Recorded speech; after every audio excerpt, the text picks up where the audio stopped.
ప్రభునందు ప్రియమైనటువంటి వాళ్ళారా, మన ప్రభువును రక్షకునేటువంటి యేసుక్రీస్తు వారి యొక్క శుభనామములో మీ అందరికీ నా హృదయపూర్వకమైన శుభములు, వందనములు తెలియజేస్తున్నాను.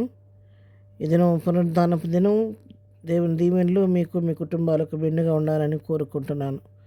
ఉదయకాల సమయంలో దేవుని వాక్యాన్ని ధ్యానం చేసుకుందాము. ఈరోజు వాక్య ధ్యానం కొరకు మనం తీసుకున్నటువంటి లేఖన భాగము యోబు గ్రంథము 5వ అధ్యాయం 17వ వచనం.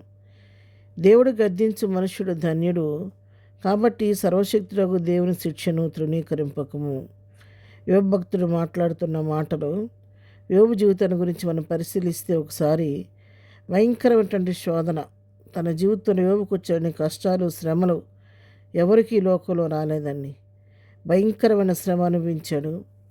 అయితే యోబు దేవుని యందు స్థిరుడుగా ఉన్నాడు కాబట్టి అతి యథార్థవంతుడిగా, న్యాయవంతుడిగా ఉండి దేవుని యందు భయభక్తులు కలిగిన వ్యక్తిగా చెడుతో విసర్జించిన వాడు కాబట్టి ఎంత శోధన వచ్చినప్పటికీ సమస్తాన్ని కోల్పోయినా, బిడ్డలను కోల్పోయినా, ఆస్తి అంతస్తులు కోల్పోయినా, పశుపక్షాదులను కోల్పోయినా, శరీరం చివరికి తన ఆరోగ్యం కూడా క్షీణించిపోయినప్పుడు కూడా ఒక్క మాట కూడా యోబు దేవుని నిందించలేదు. యోబు గ్రంథం 1వ అధ్యాయం 21వ వచనం, నేను నా తల్లి గర్భంలోని దిగంబరనై వచ్చి దిగంబరనై అక్కడ తిరిగి వెళ్ళేదును. యెహోవా ఇచ్చెను, యెహోవా తీసుకొని పోయాను, యెహోవా నామం నాకు స్తుతి కలుగును గాక అంటున్నాడు.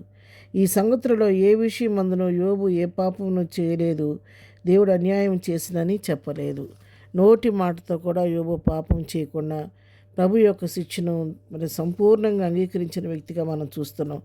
ఎందుకంటే ఆయనకు తెలుసు, క్రింద మన 18వ వచనం రాయబడింది, ఆయన గాయపరిచి గాయమును కట్టును, ఆయన గాయము చేయను, ఆయన చేతులే స్వస్థపరచును. దేవుడు ఒకవేళ మన గాయపరిచినప్పుడు కూడా ఆయన తిరిగి ఆయన గాయాన్ని కట్టే దేవుడు. ఒకవేళ ఆయన గాయం చేస్తాడు, కొన్నిసార్లు మన దిద్దుబాటు కోసం చేస్తాడు, కానీ అలా విడిచిపెట్టే దేవుడు కాదు. తిరిగి మన తన స్వహస్తాలతో ఆయన మన గాయాలు కట్టే దేవుడు అనమాట. ఎందుకు గాయపరుస్తాడు అసలు దేవుడు అంటే, కొన్నిసార్లు మనం తన చిత్తానికి విధేయులం అవ్వాలని, మన దేవుని చిత్తానికి దూరంగా పారిపోతున్నప్పుడు, దాన్ని గ్రహించలేనప్పుడు చిన్న చిన్న ముళ్ళు లాంటి సమస్యలు పెట్టి దాని ద్వారా తిరిగి తన చిత్తానికి లోబడే విధంగా దేవుడు చేస్తూ ఉంటాడు. కీర్తన గ్రంథం 119వ కీర్తన 71వ వచనం చదువుకుంటే, నేను నీ కట్టడలను నేర్చుకున్నట్లు శ్రమనందు యునుట నాకు మేలాయను.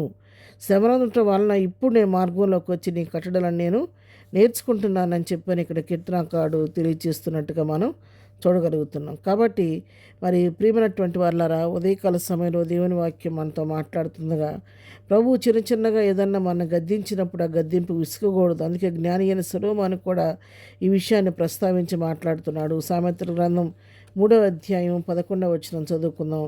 నా కుమారుడా, యెహోవా శిక్షను తృణీకరింపవద్దు, అని గద్దింపునకు విసుకవద్దు. తండ్రి తనకు ఇష్టమైన కుమారుని గద్దించు రీతిగా యెహోవా తాను ప్రేమించు వారిని గద్దించును. చూసారా, దేవుడు మన చిన్నగా గాయపరిచిన, గద్దించిన దేని కొరకంటే ఆయన ప్రేమతోనే మనల్ని గద్దిస్తాడు. ఎందుకంటే ఆయన మనల్ని ఎక్కువగా ప్రేమిస్తున్నాడు కాబట్టి మన మార్గం తప్పిపోవటానికి ఇష్టం లేక చిన్న పొరపాట్లు మనలో ఉన్నప్పుడు ఆయన మనల్ని గద్దించి, శిక్షించి మరలా తిరిగి లోపరుచుకొని తన చిత్తానికి మన దేలయ్యే విధంగా ఆయన మార్చుకుంటూ ఉంటాడనమాట. కాబట్టి అందుకన్నాడు, తండ్రి తను ప్రేమించే బిడ్డను ఏ విధంగా తన బిడ్డ తప్పుదారిలో వెళ్తుంటే తండ్రి చూస్తూ ఊరుకోడు. ఎందుకంటే తను కోప్పడి శిక్షించైనా సరే బిడ్డను క్రమపరుచుకొని సరైన మార్గంలో పెట్టుకోవాలంటే ప్రతి తండ్రి ఆశించినట్టుగానే మన పరలోకపు తండ్రి కూడా కొన్నిసార్లు అవసరాన్ని బట్టి కొద్దిగా స్వల్పంగా మనల్ని గాయపరిచినప్పటికీ, మనల్ని మరి ఆయన గద్దించినప్పటికీ తిరిగి వాత్సల్యంతో మనం చేరదీసుకునే దేవుడు. కాబట్టి అలాంటి దేవుడు ఒకవేళ మీ జీవితంలో ఈ ఉదయకాల సమయం వాక్యం వింటుండగా